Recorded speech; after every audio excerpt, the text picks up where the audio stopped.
I would like to start off this reading with a trigger warning for anybody that is uncomfortable hearing about SA of a minor, and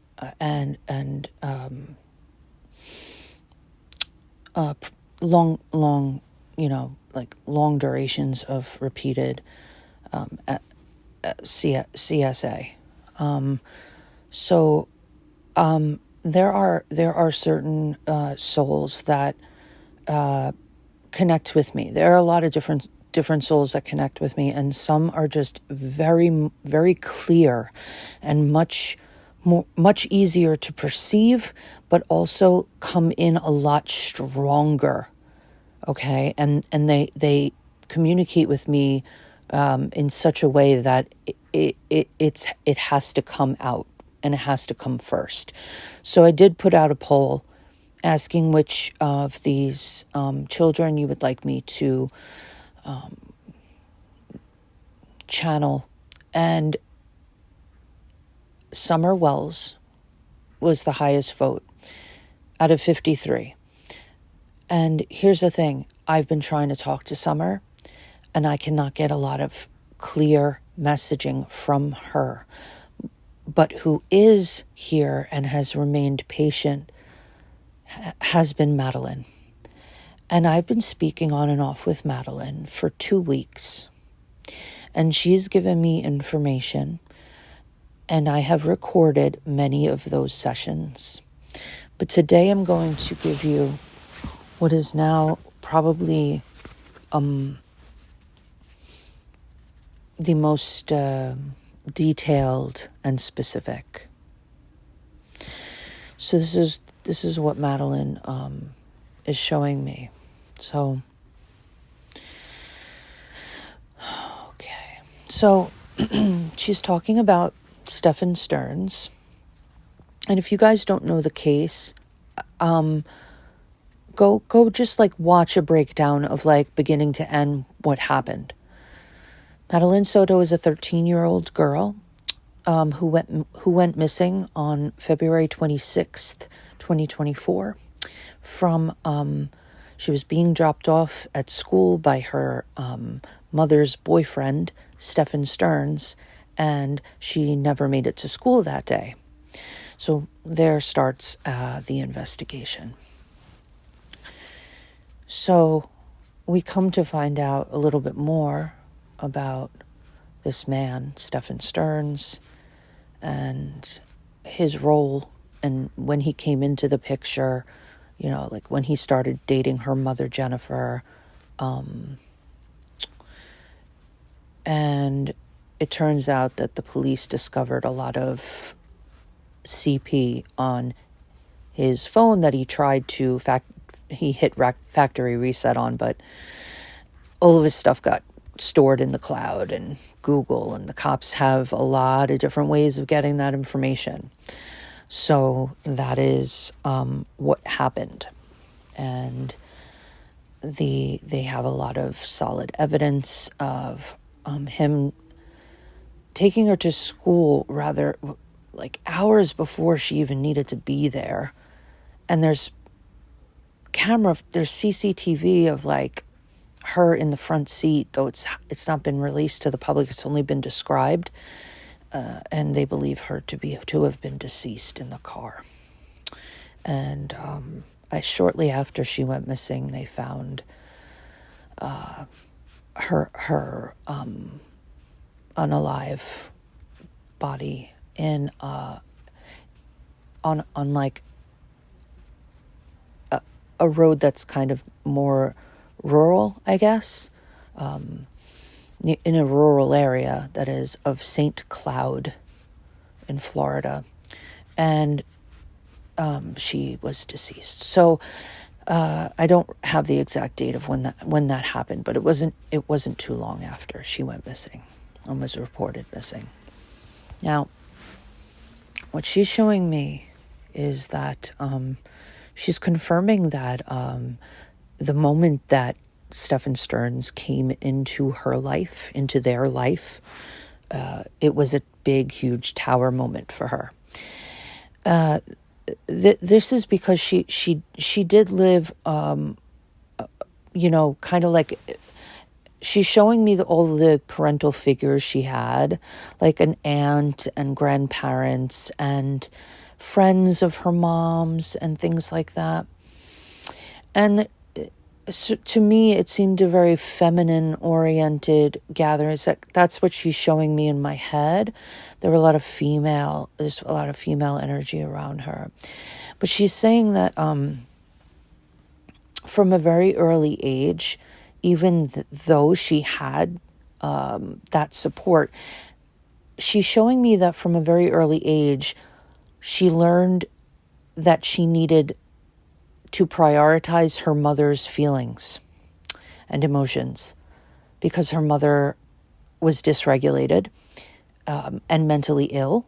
And she, in a lot of ways, Madeleine became the parent or became the responsible person, the person who was responsible for listening to her mom as if she was her mom's therapist.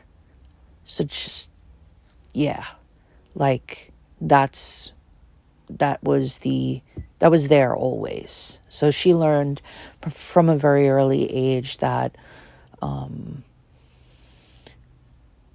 whatever she felt like she needed to make her mother happy, and that her mother's happiness depended on her. So, and you just learn that. Like when you're a kid, you think everything that's happening is because of me, So I think she felt like she was a burden. She was made to feel like she was a burden. And that her own feelings and emotions did not really matter.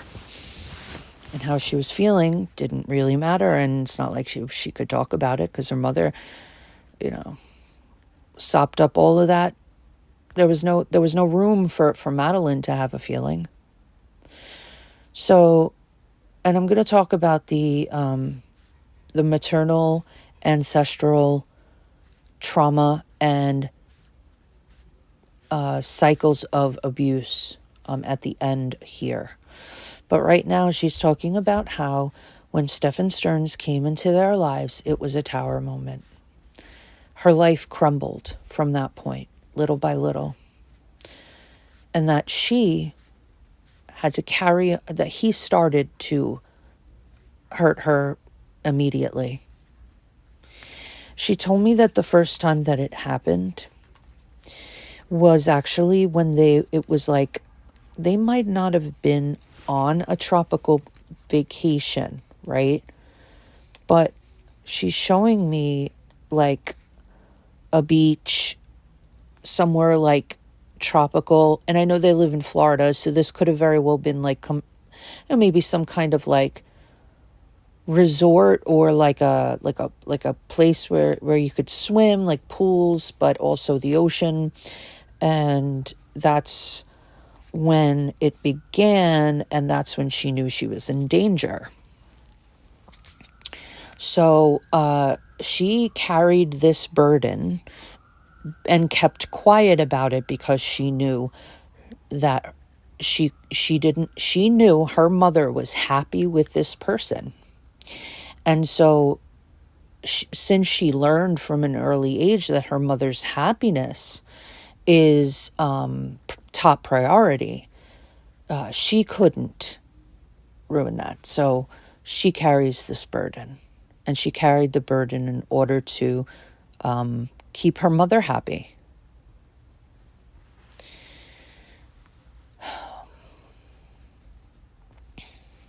She's talking a little bit about dissociating from the body, like leaving her body and watching when these encounters used to occur, when he would hurt her. I'm trying to keep this as I'm trying not to use inflammatory, words that because sometimes it's hard for me to even say the words because it's so heartbreaking. just heartbreaking. Now, the one thing that she reiterated to me twice, and I don't know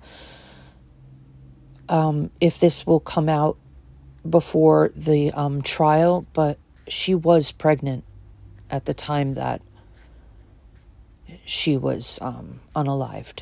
She was pregnant. And her mother knew.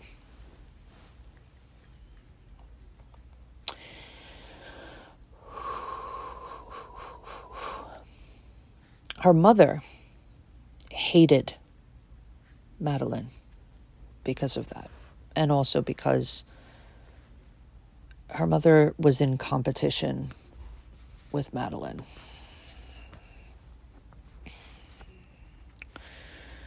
Madeleine was trying to live her life and do her best. And she's showing me that she would often escape into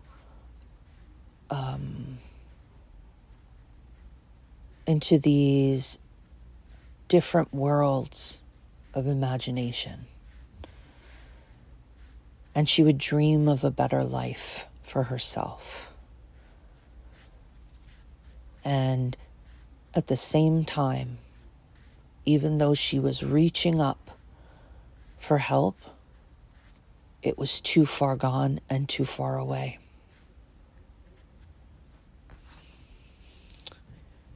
So all she had was the hope that this would eventually end.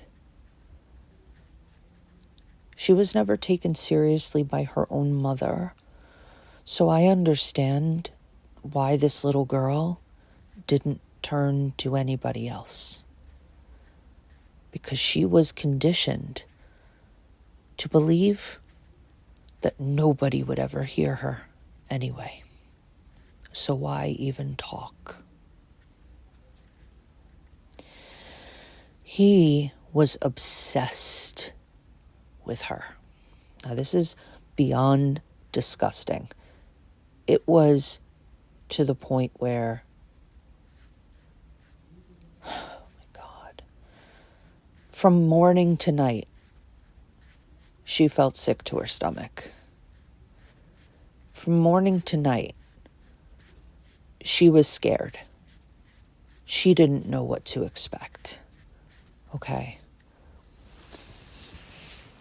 But he had a way of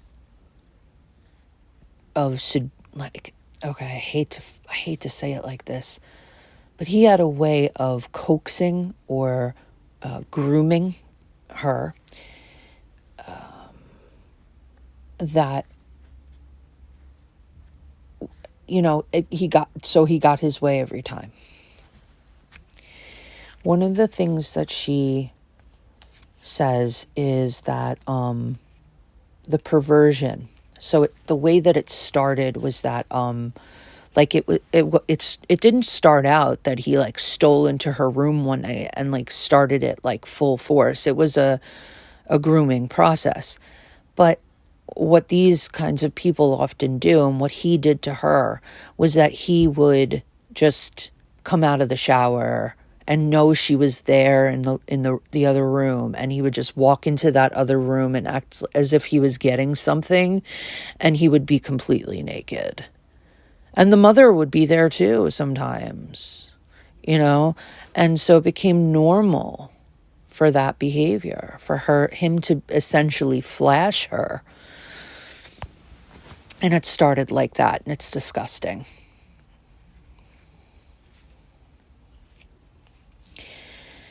So another thing that she told me, and I don't know if she knew this when it was happening, but she's telling me about the almost celebrity status that he had in this ring of CP being shown and sold in this corrupt operation.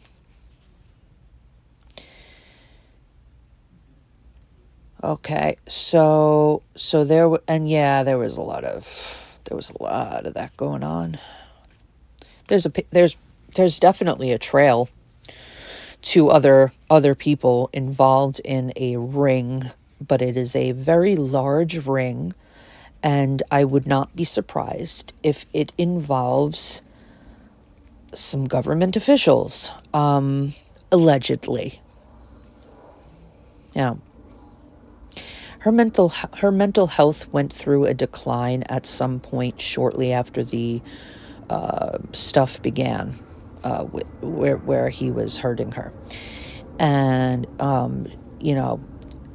she did get help, and she thought that things would get better from that point on, but it was his like low vibrational energy and like evil, like he was evil, that really was keeping her in this shocked and kind of frozen state of fear,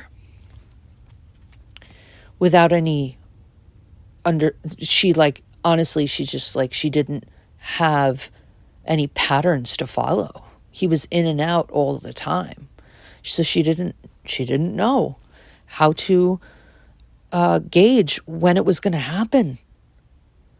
Was she going to be woken up again in the middle of the night tonight? Is my mom going to prioritize herself instead of me again by telling me that I need to do X, Y, and Z, and then helping me with nothing and not listening to me and not hearing me and not wanting to?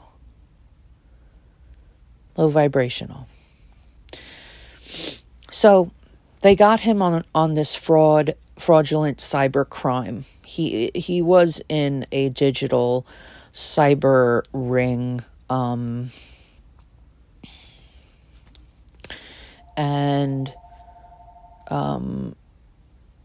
she's talking a little bit out of order, but I am going to get to it. So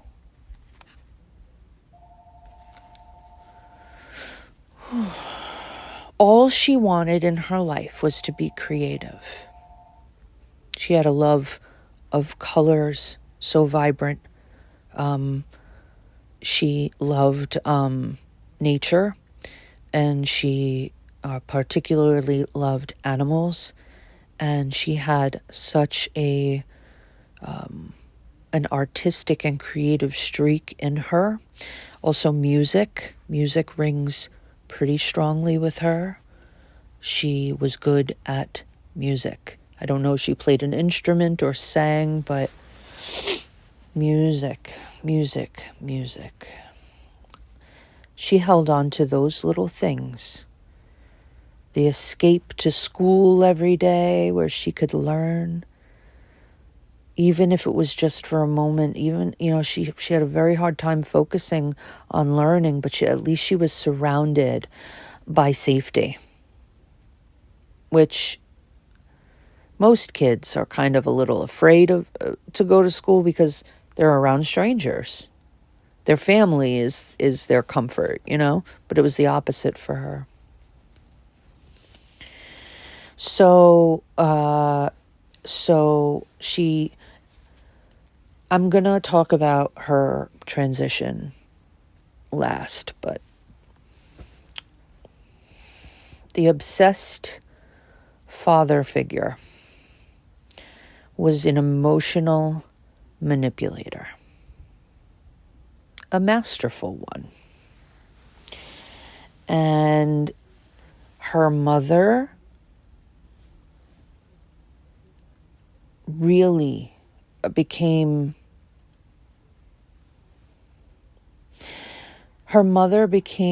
like a hater. Like she started to really hate her daughter at some point. And here's where I'm going to go into the ancestral stuff, because this is something that Madeleine has spoken to me about on more than one occasion. She said that down her maternal line, there is abuse. And it's abuse that could have been stopped by the mother. So the daughter and the mother. This is a daughter-mother thing. Abuse happens by the hands of a man who's supposed to love and care about you, and then nothing is done. Actually, the mother ends up resenting the daughter for existing. The mother blames the daughter for that abuse. And that's what's been happening in her ancestral line on her maternal side for centuries, it seems. Madelaine said she chose this family to come to this family, okay, to be the change. Her mother was given an opportunity to change things so that what happened to her, Jennifer Soto, didn't happen to her daughter, Madeline Soto. But instead, Jennifer did not break that cycle. She chose to continue it, and that was her choice. And Madelaine gave her an opportunity to change something. She chose not to. And now what happens here is that now we have no line. Now what happens here is that it got to a point where everybody has to change. Because look at what happened to Madelaine. Everybody has to change. You have no other choice. A 13-year-old girl was unalived by an abusive man who the mother prioritized over the child.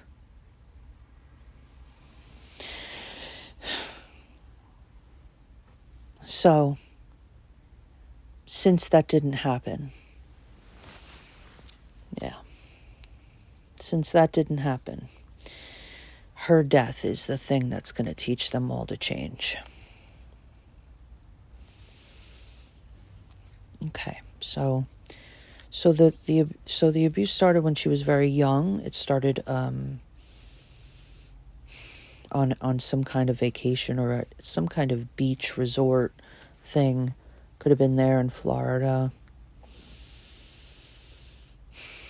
And I think that the mother knew to a certain degree what was going on, but he was making a lot of money off of those videos.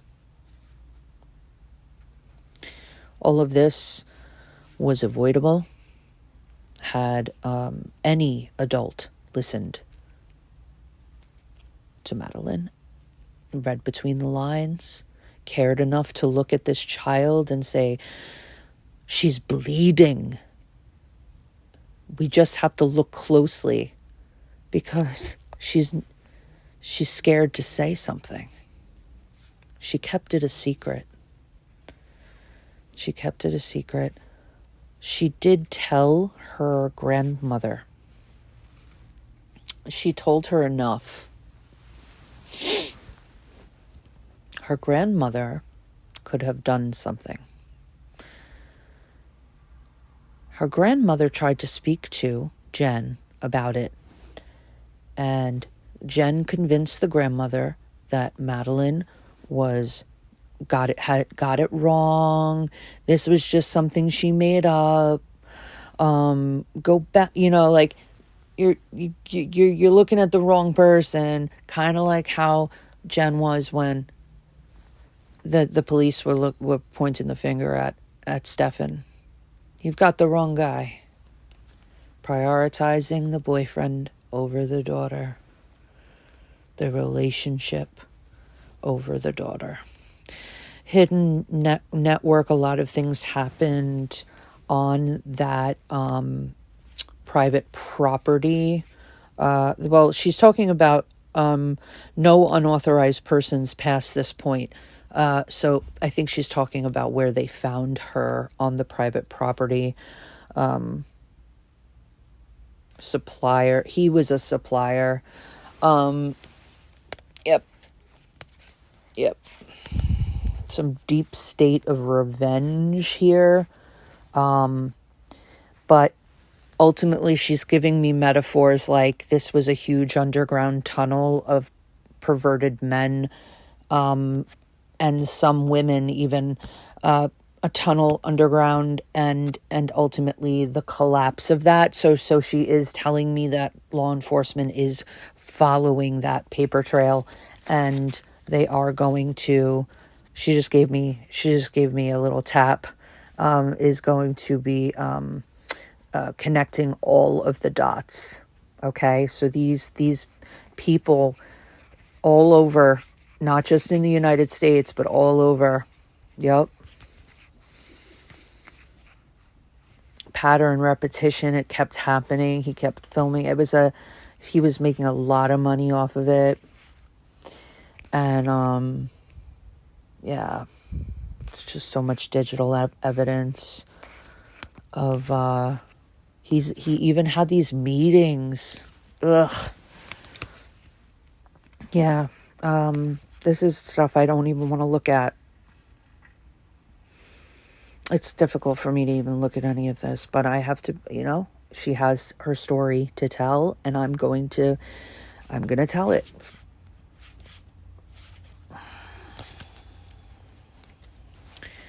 So this little girl carried a tremendous weight her whole life. What's even more unfortunate too is that